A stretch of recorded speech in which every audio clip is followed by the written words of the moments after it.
Hi everyone, welcome back to week 2 DUE5012 Communicative English 1 with me Puan Ida Saryani binti Muhammad Isa. So today's lesson will be under topic 1, description of charts and graphs. The learning outcome is to describe and analyze information contained in graphs and charts clearly and accurately based on a mini project. Let's recap week 1 lesson. The 4 common graphs are tables, pie chart, bar chart, line graph. A table is a set of facts and figures arranged in columns and rows. A table is a very useful way of organizing numerical information. A pie chart is a circle divided into segments. It is usually used to show percentages.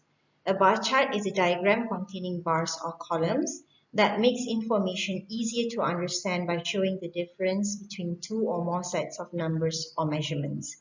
And a line graph is a diagram containing lines or curves, which shows the trends of two or more sets of numbers or measurement.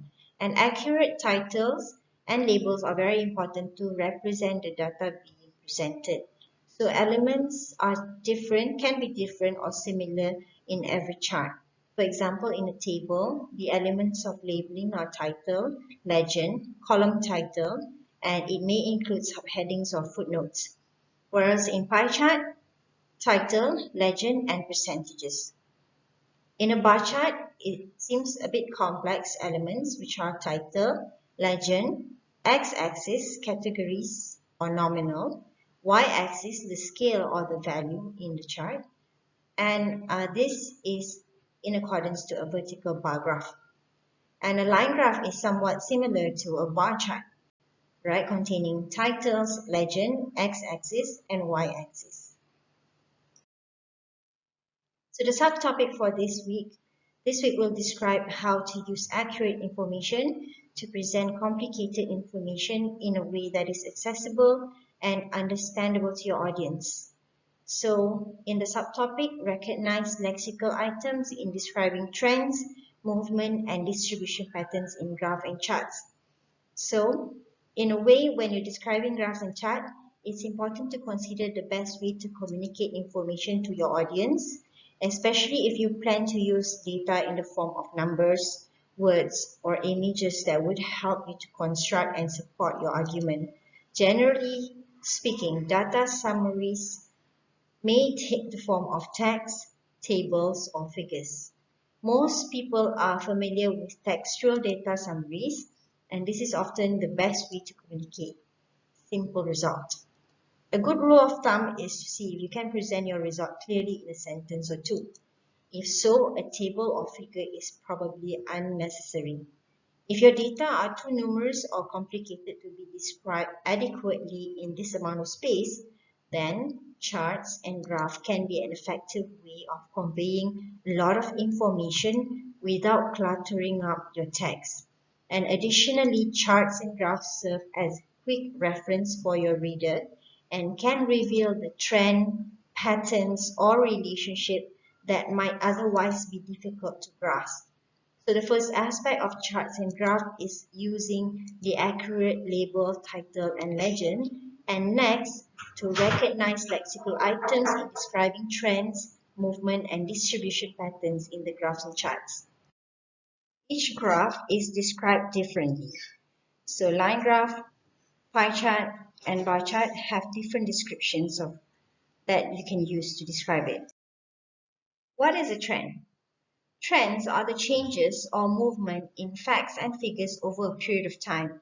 They may be upward and downward trends. Trends may happen at different pace and with different momentum. Trends, it can be described by using verbs, nouns, adjectives, and adverbs. So how do we interpret graphs or charts? When describing graph and chart, we will look into the trends and movement of the graphs and charts. So the four basic trends are upward movement, downward movement, no movement, and change in the direction. A trend is general and continuous tendency. For example, what happens in most cases, most of the time. And a trend can be seen clearly in graphs. It can be a continuous increase or decrease or consistency in the data. So let's watch a video. Hello, and welcome to this video on describing graphs. Now, as we all know, the ability to describe graphs is very important in academic work. This video will show you how to describe graphs using an adjective plus the word for, and also an adjective plus the word. Hello, and welcome to this video on describing graphs. Now, as we all know, the ability to describe graphs is very important in academic work. This video will show you how to describe graphs using an adjective plus the word for, and also an adjective plus the word increase. Okay, are you ready? Let's begin. Adjective plus for. Dramatic fall.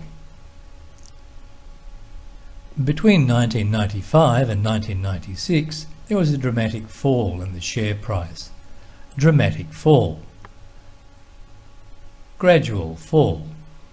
Between 1990 and 1993, there was a gradual fall in the share price. Gradual fall. You can also say that the share price fell gradually. Marked fall. Between 1991 and 1992, there was a marked fall in the share price, or the share price fell markedly. Marked fall.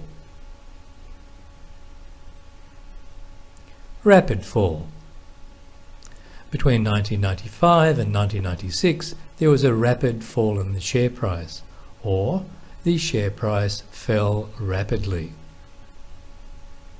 Rapid fall.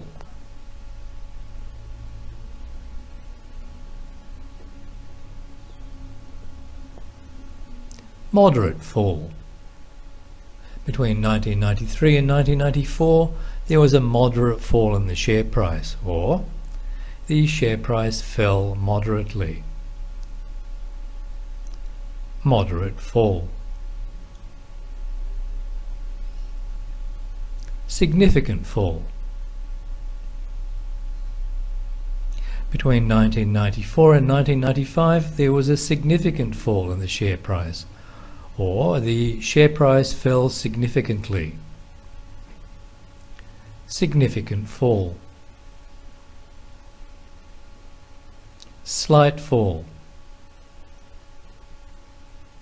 Between 1992 and 1993, there was a slight fall in the share price, or the share price fell slightly. Slight fall. Sharp fall. Between 1992 and 1993, there was a sharp fall in the share price, or the share price fell sharply. Sharp fall. Sudden fall.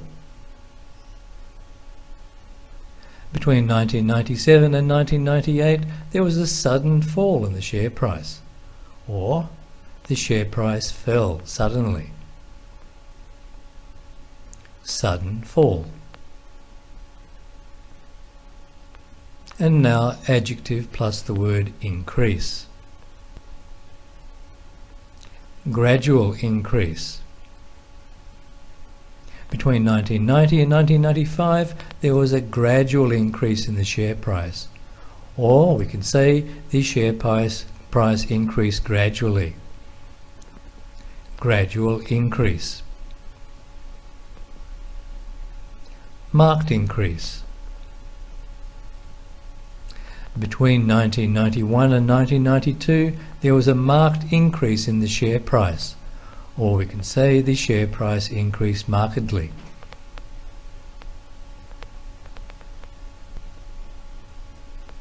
marked increase.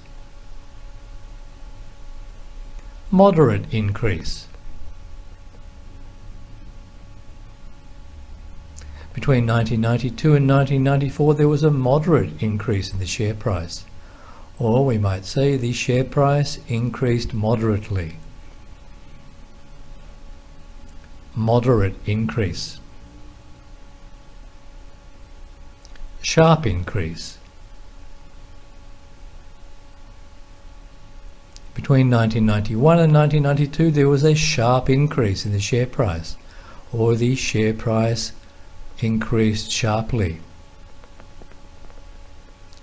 Sharp increase. Significant increase.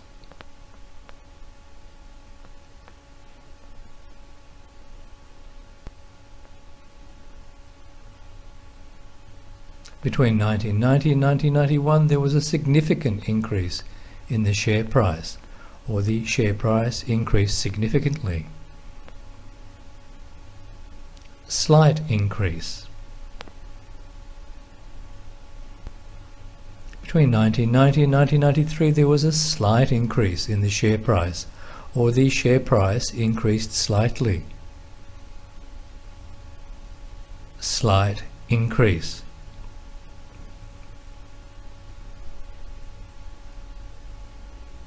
Steady increase.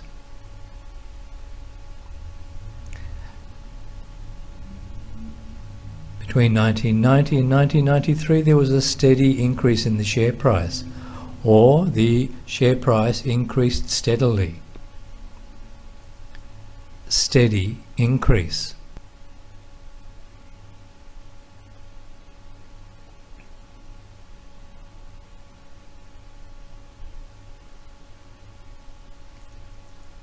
Steep increase. Between 1991 and 1992 there was a steep increase in the share price.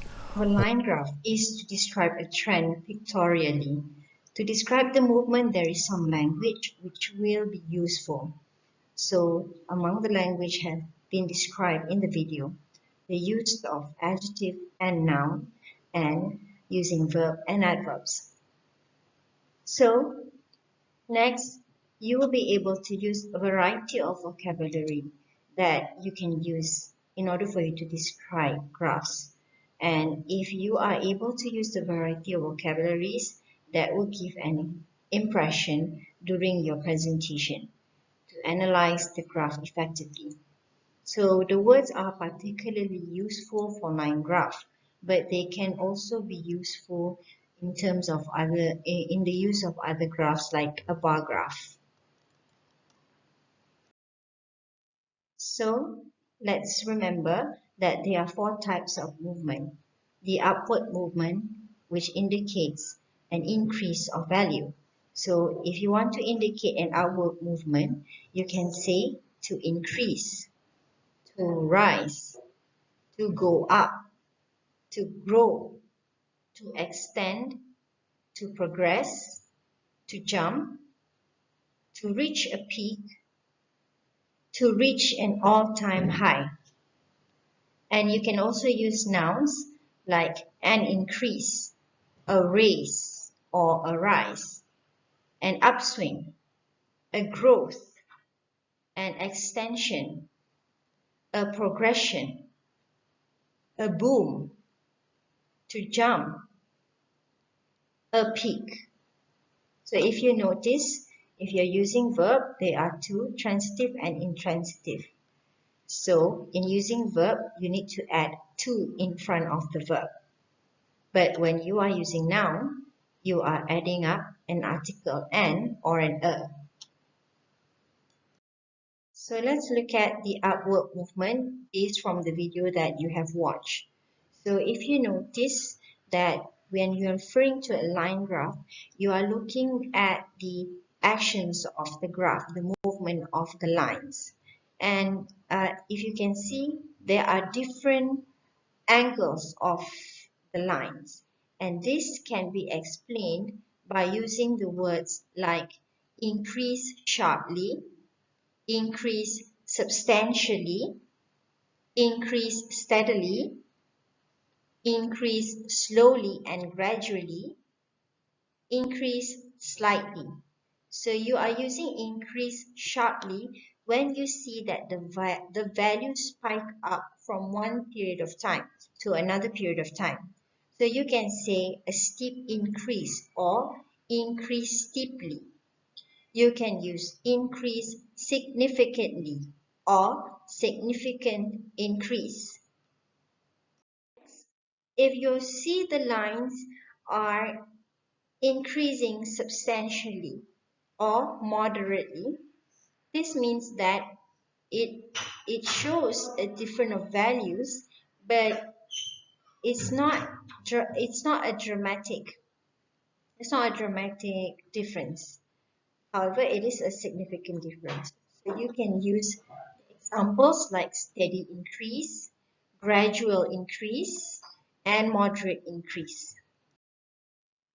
And next, if you see a little movement, then you can use slight increase or increase slightly.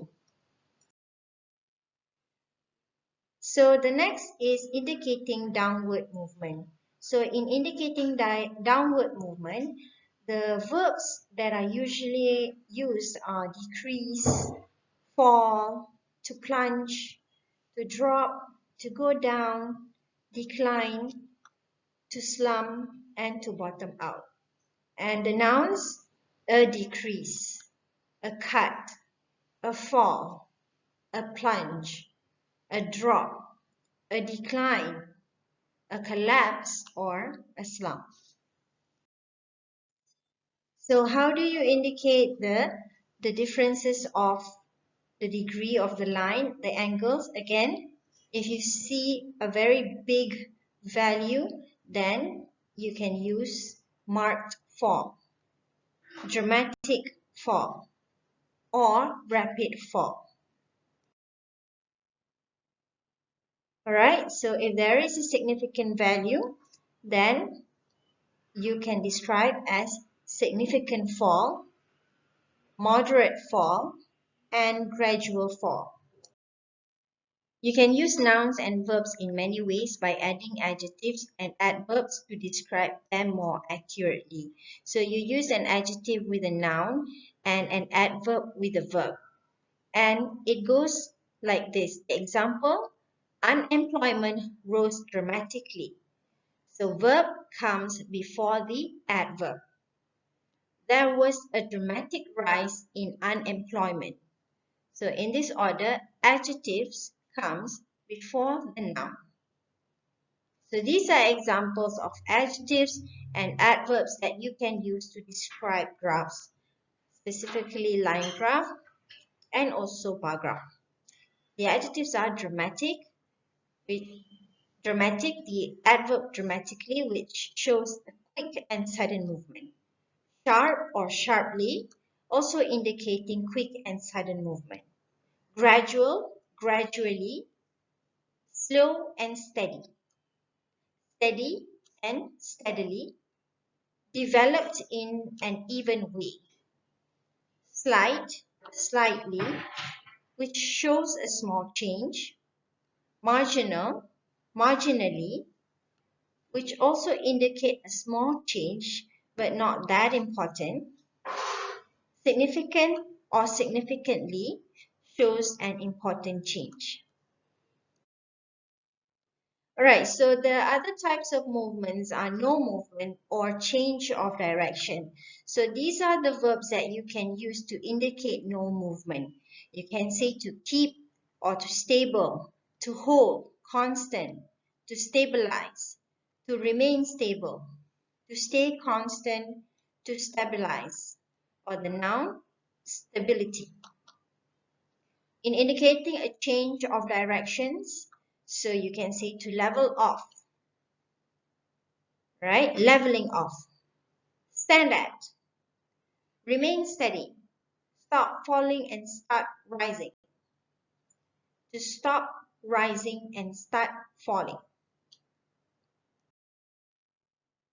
So these are some other examples. to describe these lines. It peaked, it reached a peak, which means that it comes to the highest point of the data. Or it grew exponentially. There was an exponential growth. So you can see the movement is increasing throughout the period of time. Or you can say it reached a plateau. It leveled off. It plateaued, which means that there's no change of the movement. Okay, it remained constant. So in this case, from the very beginning, there has been no movement. All right, next, a bar graph. Bar graphs are generally used for showing overall trends. It is similar to line graph, but it makes comparison of the data.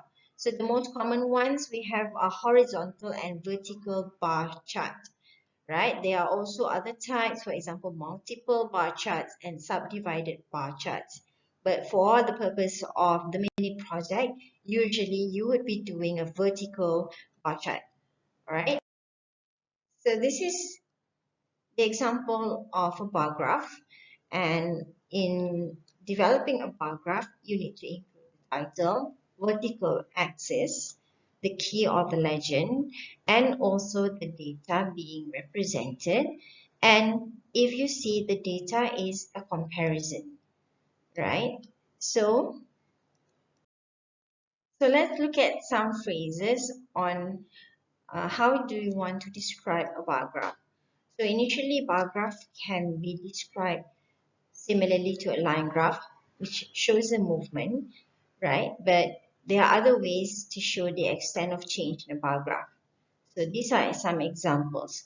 The phrases that you can use are a great deal higher, far lower, or much lower, and dramatically lower.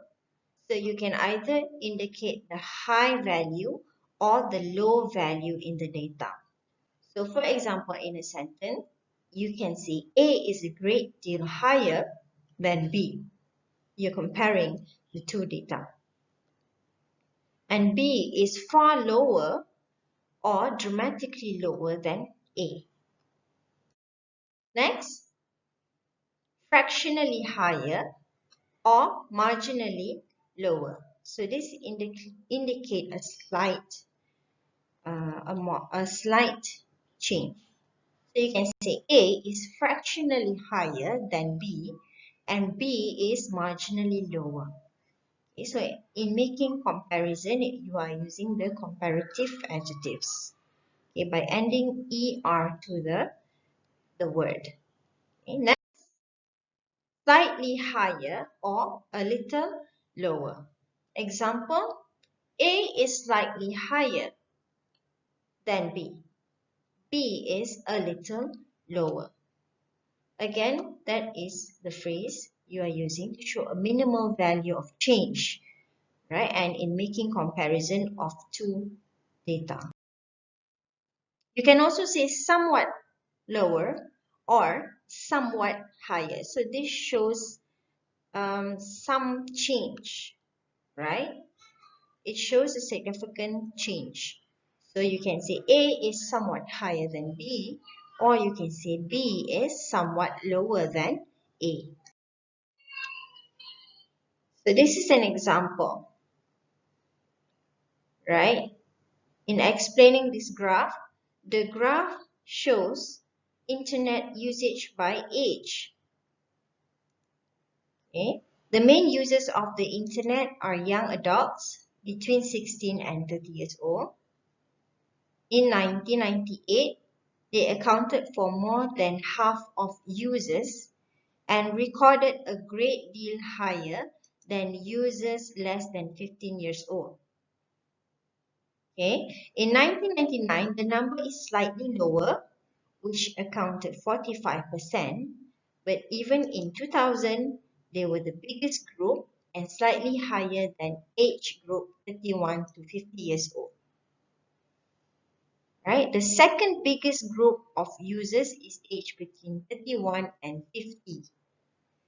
They made up 41% in 1998, falling slightly to 37% in 2000. When combined with the 16 to 30 age group, over 94% of users in 1998 were between 16 and 50. However, this number is dropping steadily as more children and older users log on. In 1999, the numbers of children online quadrupled from 2% to 8%, and it continued to increase in 2000. There were similar increases for older users, rising from 4% in 1998 to 10% in 2000. In summary, while adults between 16 and 50 still represent the great majority of internet users in Malaysia.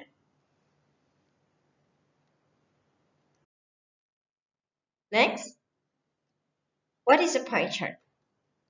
Some terms that are commonly used to describe the information in a pie chart, especially describing amounts, will be introduced.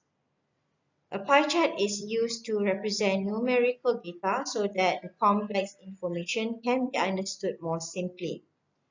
Furthermore, all other visual representation, such as bar chart, line graph, and histograms, generally share a common structure. Whatever the visual representation is, you'll need to know how to identify which part shows what kind and which part shows how much. These two qualities are the essence of visual representation of data. So in a pie chart, what kind is represented by the different slices of the pie, and how much is shown by the adjusting size of the slice. So there are different ways to describe the amount in a pie chart. When showing how something has been broken up, for example, showing a budget, it is useful to use a pie chart. So in a pie chart, what kind is represented by the different slices of the pie. And how much is shown by the adjusting the size of the slice. So for example, to show how a person is spending his salary, if he is spending half or 50% of his money on rent, 30% on expenses, food, clothing, and so on, and 20% on saving. So the data can be represented in the following pie chart. Okay? So notice how each slice of the pie is the size that matches the proportion. So rent is half the pie or 50%, while the expenses is about a third, which is near to 30%, and saving is smaller than the other two. Right? And a legend is next to the chart that explains what is represented by the different slices of the pie in terms of the colors, right? And also the labelings. So, however, there are some weaknesses when you are using this kind of chart. Okay, the actual values for each slice are not labeled. Okay, so one way to improve the situation is when you want to include the percentage as part of the label. Right? So if you include the percentage in the label of a pie chart, then the representation of data will be more accurate and would be more clear to your audience. So you can use percentage to describe your graphs, right? So you can describe a pie chart by using fractions. And some vocabularies to describe the amounts can be a tenth, a fifth, a quarter, a third, a half, and 3/4. So fractions are actually not as clear as using percentages to describe a pie chart. So using percentages would be better. Okay, you may also use other expressions like slightly more than a fifth, slightly less than a third, more than half, approximately close to, and the vast majority. So in other words, you can express information in a variety of ways so that you can vary your expression. Otherwise, you'll be repeating the same thing, right? Next is using expressions. So like mentioned earlier, these expressions can be added up to fractions or percentages to show the near value of the data. Okay, for example, you can say slightly more than a fifth, okay, which means it is up, the value is higher than a fifth, okay, but just a little, slightly less, okay, less meaning it's showing the less amount. More than a half. So in using expression, you can use more or less, okay, add it up to a fraction or even a percentage, okay. Next, using a fraction or a synonym such as proportion. So instead of saying 66%, you can say a large proportion, or in fractions, you are saying precisely 2/3.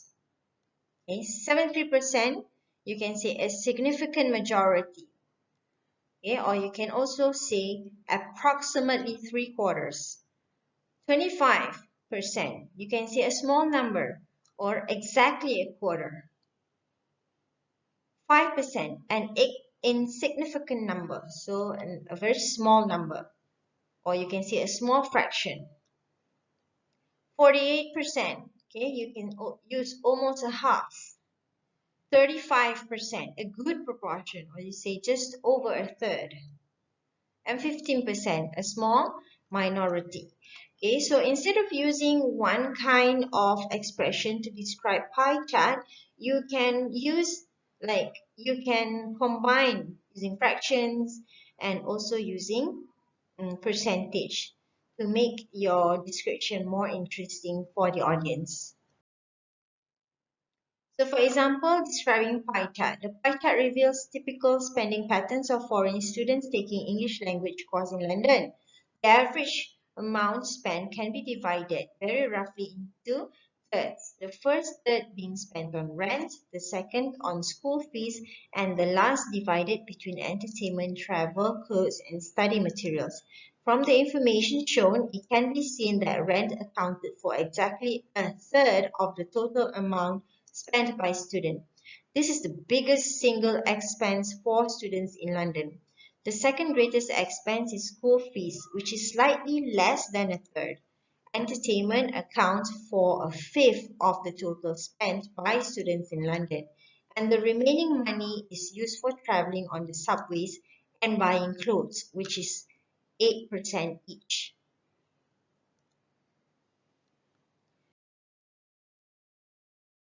Alright, so that's all for the lesson today. If you like the lesson, the content, then click yes. If you have any comments or feedbacks, you can comment below, and do subscribe to the channel to get more updates on the latest lessons. Thank you for watching.